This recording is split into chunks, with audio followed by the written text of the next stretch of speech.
اروپایي ټولنه طالبان د کورونو د تلاشۍ عملیات بند کړي. ویډیو را سره تر پای وګورئ او ډیوا کلیک چینل در سره سبسکرایب کړئ. اروپایي ټولنې له طالبانو غوښتي چې په کابل کې د خلکو د کورونو تلاشۍ عملیات بند کړي. په افغانستان کې د اروپایي ټولنې سفیر او استازولۍ مشر وون برنټ په خپله ټویټر پاڼه لیکلي چې د ویرې خپرول، د کورونو تلاشي، د خلکو نیول او مختلفو قومونو د خلکو او ښځو په وړاندې تاوتریخوالی جنایت دی او باید سمدستي ودرېږي. همدارنګه ښاغلي سفیر طالبانو ته په اشارې ویلي چې د روسیې جګړې سربیره دوی هم له نږدې څاري.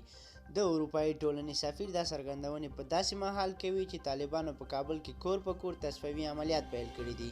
په ورته مهال کې د کابل اوسیدونکي هم د طالبانو له تلاشۍ ناراضه دي او وایي چې طالب ځواکونه کورونو ته بې اجازې ورننوځي او د کور توکي یې ګډوډوي. بل خوا بیا د طالبانو ویاند ذبیح الله مجاهد دغه عملیات ګټور بللي او ویلي دي چې تصفیوي عملیاتو کې تر اوسه 9 سړي تښتونکي، 53 غله او داعش ډلې 6 غړي نیولي دي.